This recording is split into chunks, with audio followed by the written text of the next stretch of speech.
What is going on, guys? It is Duke and welcome back to another Rise of Civilizations video. This time we are going to be talking about which civilization that you want to choose at the beginning of your game. Whether you're just starting out or maybe you're creating a secondary account to help you out because maybe the first time around things didn't really go as planned and now you know a little bit more than you did way back in the day. So we're going to start right at the beginning of the game, right when you boot it up. You're going to be asked to choose a civilization. Now, each one of these several civilizations has different commanders, different buffs for them that are going to help out, different bonuses that are really going to help you along your way. So I want to start off and preface this by saying there is not one elite civilization to choose from. There are pros and cons for each one. I'll tell you about why I chose for my main the civilization that I chose. So let's get into it. Check it out. So as you can see down at the bottom, you're going to ask to choose between Rome, Germany, Britain, France, Spain, China, Japan, and Korea. Now, all of these are excellent civilizations. People ask me, they say, Duke, I picked Spain is my game, not really going to be worth what it should be, or I chose Korea. Did I choose the wrong thing? I'm going to say no, because really you need to focus on exactly the strong points of your civilization. But if you're just watching this video and you're thinking about downloading the game and playing it, I'm going to give you a few pointers whether you're free to play or maybe you're going to dump a little bit of money into the game. So first thing that we're going to talk about is Rome here. Now, what I chose is actually, before I get into that, I chose Germany when I first started off, and mainly because I am from a German heritage. Way back in the day, my family came from Germany years and years and hundreds of years ago, so I am of German, I guess, origins myself. So I chose Germany. I took 4 years of German in high school. I was German club president. A little fun fact for you.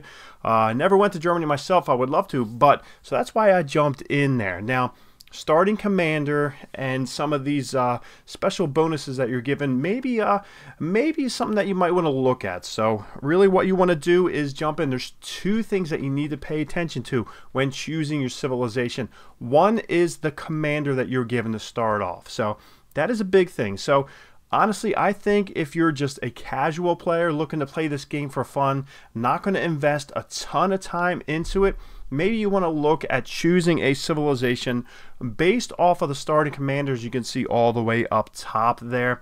And the reason why I say that, because most of these commanders are obtainable if you're playing the game. If you're a hardcore player, you're putting a lot of time into it, you're going to get pretty much any one of these commanders basically by default and playing open up chests, unlocking things over time.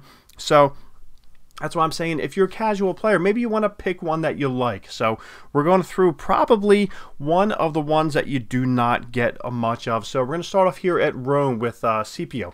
Scipio is an extremely strong commander, but you do not get a ton of his sculptures to unlock him. So as far as to upgrade, so I have Scipio. I have him for about a week now. It's hard for me to go ahead and level him up. So for free-to-play players who aren't going to put any time into it, aren't going to put money into it, he might not be one that you're looking to go ahead and get in with. Now, as far as Germany with Hermann goes, he is one that you are kind of fed a lot of. So he's a free-to-play strong one. I already have, out of the 4 skills that you're going to have to be able to upgrade, I already have almost 3 of them completely upgraded. So he is one that you're going to be able to use. You're going to be upgrading him a lot if you have him. So that is something you want to focus on.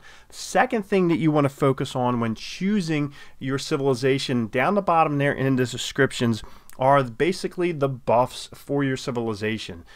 Key things in here. Now, if you read on the bottom, increase infantry defense by 5%, increase troop march speed by 5%, increase food gathering speed. Those are all the different buffs that you are going to get for your civilization, and it pertains just to your civilization in itself, your empire, if you will. So you read them over carefully. So a big thing in this game are farming, whether you're going to be gathering stone, wood, or food.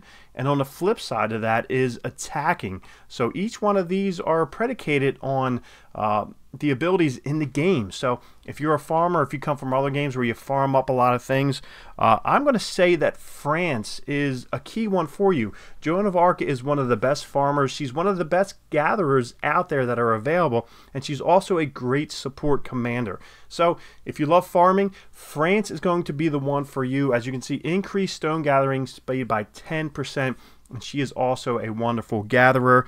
Also, if we want to go ahead and look at Britain here on the flip side, if you love attacking, Boudica is a great commander. Increased archer attack by 5% in her, I think it's her passive skill, is very strong. So outside of farming, on the flip side, is attacking. So if you're going to be attacking barbarians, if you're attacking barbarian forts, she is a great attacker as far as a great commander to go ahead and choose to get in with. So Britain is one that she is kind of like the dark horse of the game, I think, as a commander. She can be very strong when you're going out and kind of building up your power, building up some of your resources. She is a great one to have. So Rome, Scipio is amazing for attacking cities. He's not great as a jungler per se out against barbarians, but if you're going to war, he is an amazing one to have. More of like an end game. You're going to use him down the line. I'm stashing him right now in hopes to be able to be strong when I'm going in and we're going to war.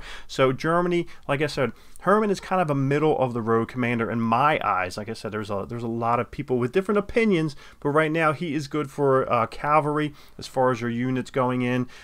One thing I personally like about Germany is, as you can see, increased troops training speed by 5%. Now, I'm an impatient guy. I like to have my troops kicking out constantly, and also your increased action point recovery speed. So basically you have action points, and each time you send your troops out, not to farm, each time you send them out to go for barbarian fort rallies, any type of rally, when you're going up against barbarians just by yourself, you start to lose action points because you can't be on this thing 24/7. Your action points will reduce, but this says recovery by 10%. So these guys, if you're an extremely active player, maybe Germany is for you. France, like I said, if you're a farmer, she is great. Pelagues, now he is also a cavalry guy. Increased gold gathering speed. Early stages of the game, you won't be farming that much gold. You won't really need to until your academy starts going crazy. So Sun Tzu, also great for defense. So in resource production, building speed by 2%. So I know a lot of people chose China, Japan. Also another one, so Kusunoki, he is a great one to go ahead and go for some of the troop training capacity, speed march. And march is a big thing for myself because, like I said, I'm impatient. I like some of my commanders who have the increased march speed just to get out there into your rallies and into your battles faster.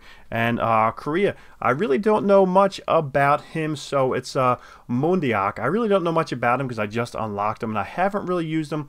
I've heard a lot of negative things about Korea, so maybe Korea is one that you want to stay away from, but prove me wrong down in the comments if you will. So, like I said, if you're not subscribed, make sure you click that button right now. Make sure you turn on notifications because we're going to be kicking out Rise of Civilizations videos all the time. Let me know in the comments if you're playing the game, which civilization do you like best, and maybe, you know, explain why do you like them, or maybe explain why you chose the wrong one. Like I said, I hope it all works out for you great, and we will catch you guys next time.